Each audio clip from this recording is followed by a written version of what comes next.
Today we take an inside look at the Columbus East women's wrestling team in a live interview with the first ever IHSAA state title winner. I think the best word I could use is thankful. I'm so thankful for my coaches and my family and my parents. A glance at how the East Music Department is branching out to learn the symbolism within the music they perform. You know, music shatters the language barrier and really speaks to you on a different level. Then we will check out how the use of AI will impact the art community. All that. I think if you're needing to mass produce so many things, it can make that easier. All that and more on Torch TV.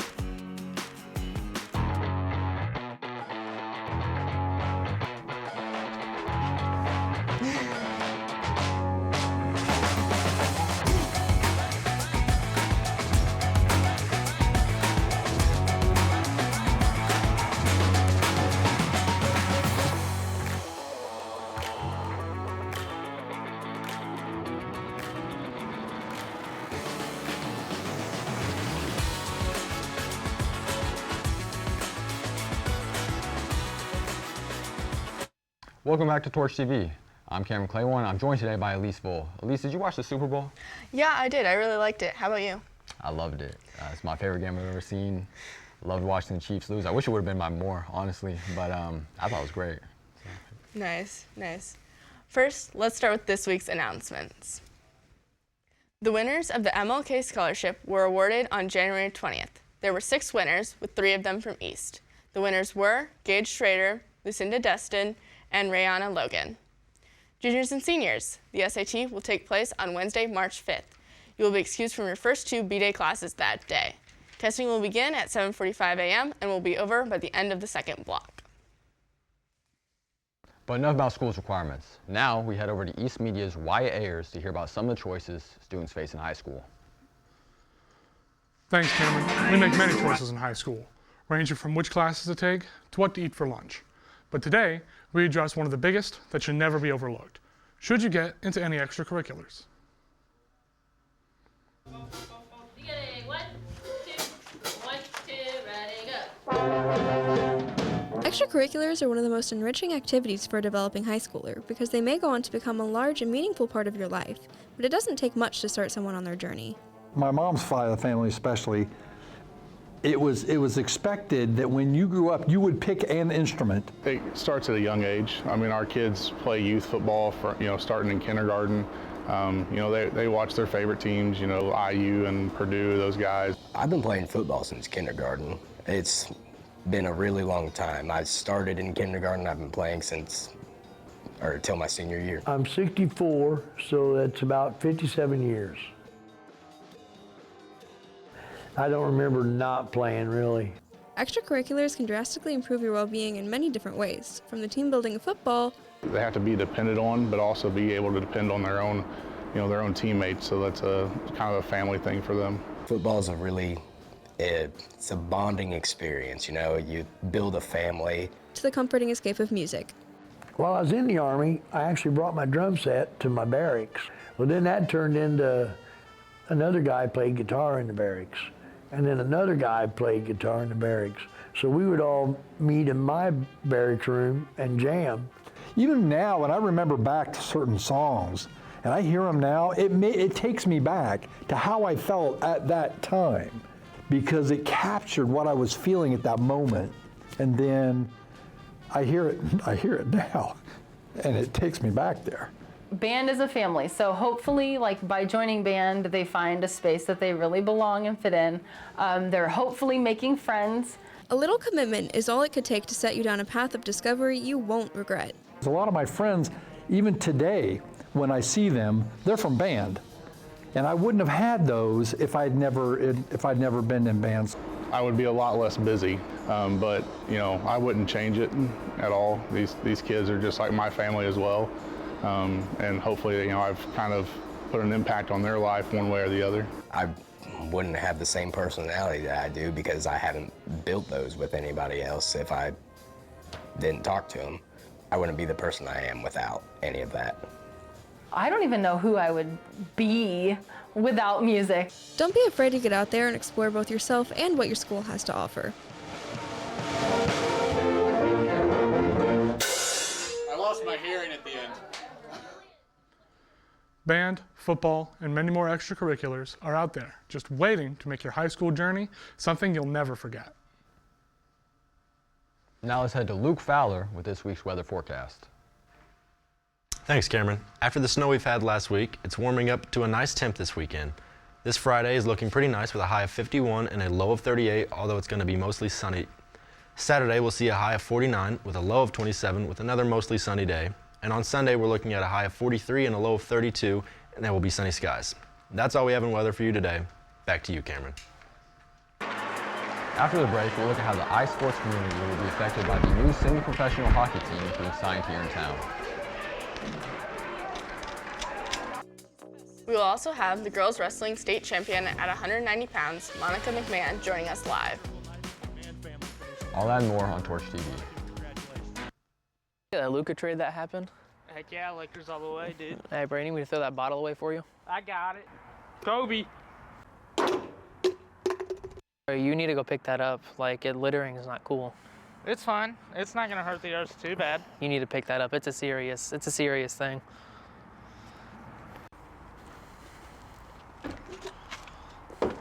Hey, there you go, man. That's the right choice.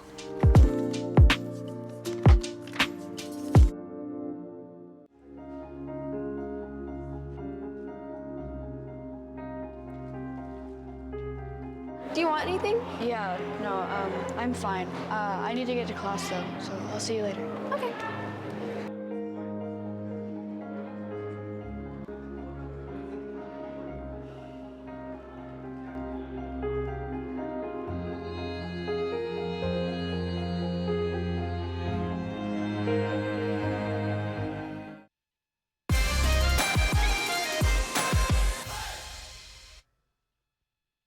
The Columbus East Symphonic Band is committed to teaching more than just music. The latest addition to their concert repertoire, A Mother of a Revolution by Omar Thomas, has opened the pathway for discussions about social injustices and minority groups. The piece A Mother of a Revolution commemorates the 50th anniversary of the Stonewall Uprising. The Stonewall Uprising was a 6-day-long series of protests fighting for the rights of the LGBTQ+ community. With A Mother of a Revolution, Omar Thomas honors the Black and trans activists during the protests.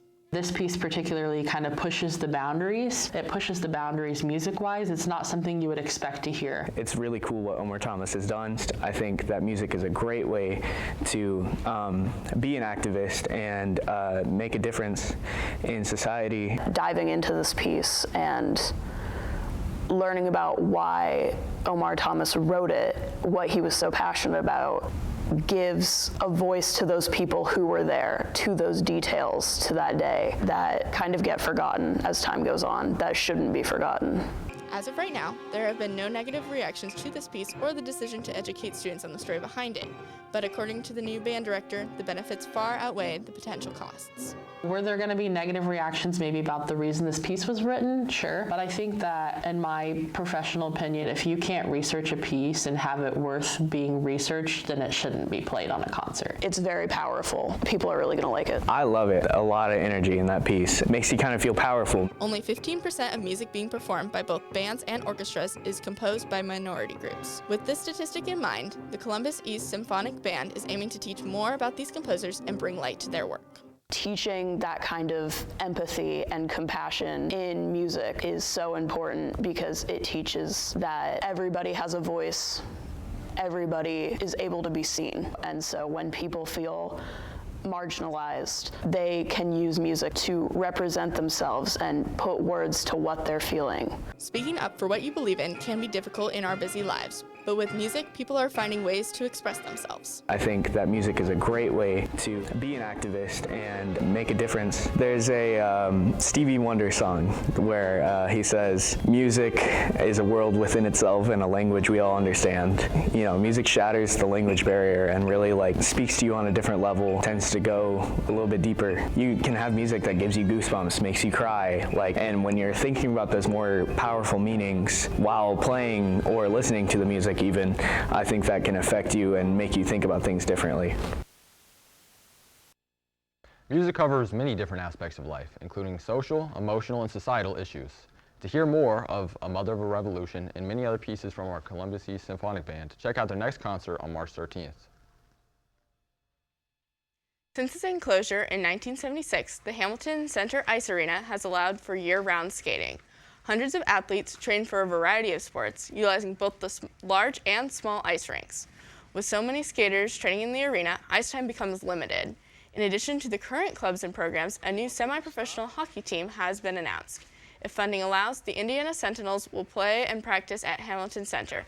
While this addition may be good for Columbus, a professional team will require significant ice time, completely changing the operations and scheduling of the facility. They practice during the week day, which we have a lot of downtime in the week during the daytime. It's the evening that's busy. So, and then the games will be Friday night and Saturday night. We've already worked with CYH to work out their game schedules with the Sentinel's schedule also. There are always pros and cons to any situation. Hopefully they can manage to build another sheet of ice, because ice time here is definitely hard to come by, and I know it's valuable to everybody in the figure skating and hockey world, and sometimes we both want it. So hopefully they'll have more ice. Now we head over to East Media senior Lance Hubbard with sports news, results, and upcoming competitions.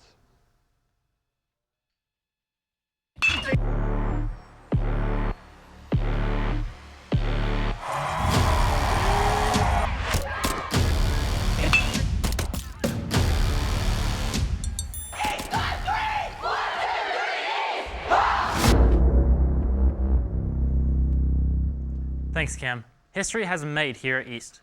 Our girls wrestling team is the very first state champion in IHSA history. The Olympians won the team title with a score of 89-65. Many East wrestlers contributed to winning the state title. Sage Plummer finished second in the 125-pound weight class.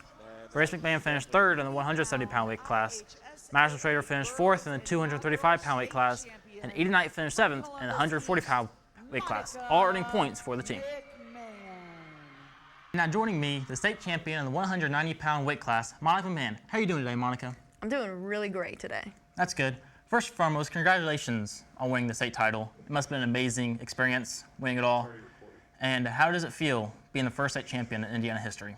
Honestly, like it still hasn't hit me. It's been like, what, 2 weeks now? And like nothing feels real. Like people are still saying hi to me and congratulating me, and it just feels like everyone in this whole town knows me, you know, like a little celebrity. I keep telling people, a little celebrity, me. So it's really cool.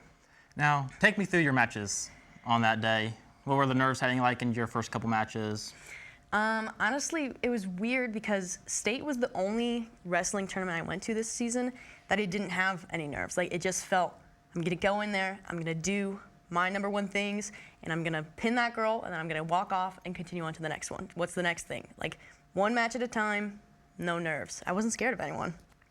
Now, your first two matches, under 40 seconds combined. Now, what was it like getting those matches done quickly, saving your energy for the final two? Well, like a lot of it was like, I just had that excitement that I was ready to go on that mat. Like, it had been weeks since I'd wrestled a real match, so I was just ready. I had to go. And it felt really great because I hit my shots perfectly, and I know I got some really awesome photos from that, so that felt cool too. Yeah, really great. Now, what was it like wrestling with your teammates? I'm sure they were cheering for you the whole day and vice versa. Our team, like the Columbus East women's wrestling team, that's such a like tightly knit group of girls. Like they support each other and they love each other. And honestly, like the best word is sisters. It's like a sisterhood, and we're constantly pushing each other to be better. And like you will have your ups and downs, but you will always have your fellow teammates, and they're gonna be there for you. And like, to have them there supporting me constantly, and to hear them up in like the highest seats yelling my name and cheering for me, like it gave me so much strength, and I just love these girls. Now, what was the atmosphere like? I'm sure there was a lot of yelling and screaming. There was so much yelling. Like, you don't hear yelling until you go to any wrestling meet, but like even the state finals, there's like everyone's nerves are high, everyone's like tempers are high. It was a 14-hour day, so everyone's tired, so there was extra yelling because of that. But it was just unbelievable. Like it felt like a gladiator in a coliseum, just roaring crowds. Now, finally, the emotions. What were they like after you heard the bell ring, you're a state champion, and what were the feelings like when you got that first place medal on the podium? Well, I had been dreaming for like months because I was like, I'm gonna be a state champion. I tried to like manifest it. So I tried to imagine for many months, but then like I actually won it and it was unlike anything I could have like even imagined. Like I kind of had like a giggle fit. Like I just remember I couldn't stop laughing and smiling up at the crowd and like looking for my family. It was just so overwhelming, and I was like, I have to go hug my coaches right now. Just so thankful. Just I'll hold on to that forever. Yeah. Again, congratulations on the state champion, and thank you for joining us here on Torch TV. Thank you. We will be right back with more sports after this quick break. And your 190-pound IHSAA Girls Inaugural State Champion from Columbus East, Monica McMahon.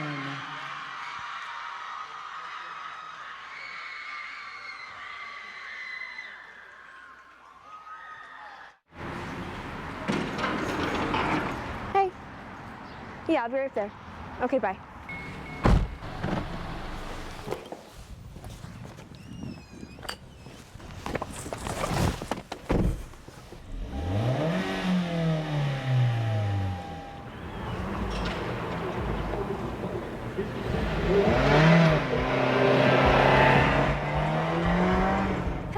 Yeah, no, I'm about to pull up, don't worry. Okay, bye. Roughly one person dies every 39 minutes due to drunk driving. So as a reminder, drive safe and don't put yourself or others in danger.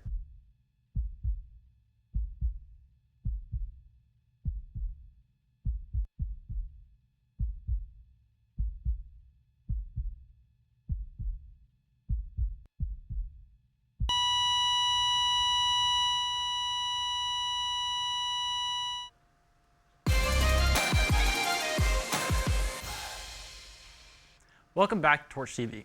The boys basketball team edged out Madison Friday night, winning 54-52. They will host the Greensburg Pirates tonight starting at 7:30.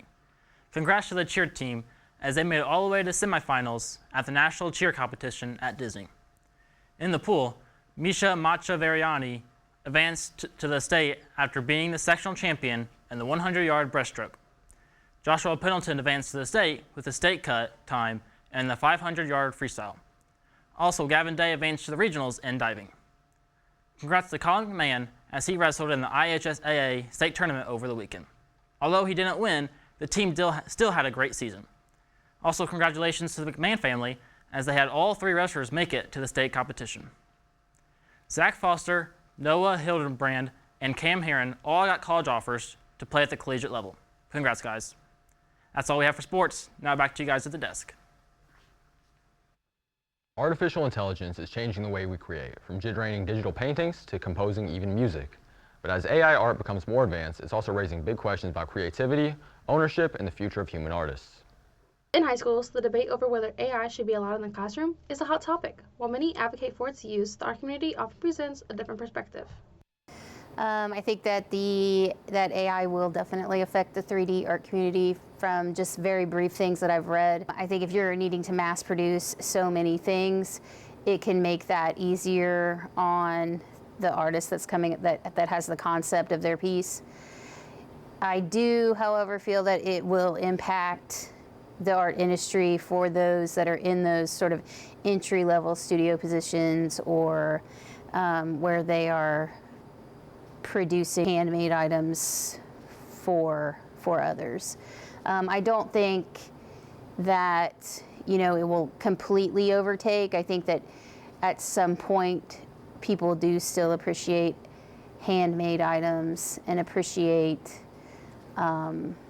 just the humanness of a handmade item. Over the years, AI has advanced significantly, reaching a point where it can generate an image in under a minute. I'm fairly skeptical of it being real art because the thing is, we do have to remember there is a person who they're putting in prompts to create the work, but the actual physical creation of the work is done by the technology. I just don't know if students are able to use the technology in a way where it's enhancing their learning, because it is a tool, and some professionals may use it, but I think in learning your foundational techniques, I don't know how much of a place there is in a classroom setting for that. Although AI has yet to dominate the art community, many people remain concerned about the potential consequences of its advancement.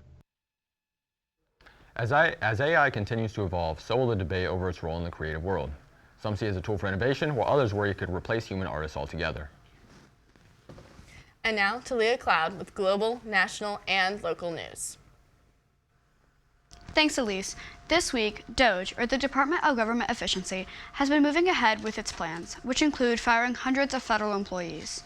The National Park Service has been heavily affected by this, losing about 1,000 employees. Elon Musk, who is overseeing DOGE, is seeking access to sensitive IRS data. Musk is requesting access to see if his department can find any waste, fraud, and abuse within the IRS. If access is granted, this could potentially cause breakdowns that could delay tax refunds. Additionally, the Department of Education has cut over $600 million in grants that were being used to teach education agencies and teachers on divisive ideologies that included topics like critical race theory, social justice activism, and diversity, equality, and inclusion. Now, for local news, Columbus Regional Health has reported seeing consistently high numbers in hospitalization, especially for the flu, over the past few weeks. Federal records indicate that this could be the most intense winter virus season in the U.S. in 15 years. CRH advises to be vigilant with hand washing, wear masks if going out while ill, and staying home if possible.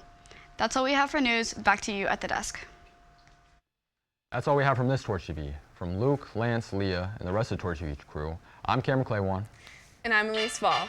Thank you for watching. Remember to take care of yourself, others, and the place. And as always, try to be the best part of someone's day.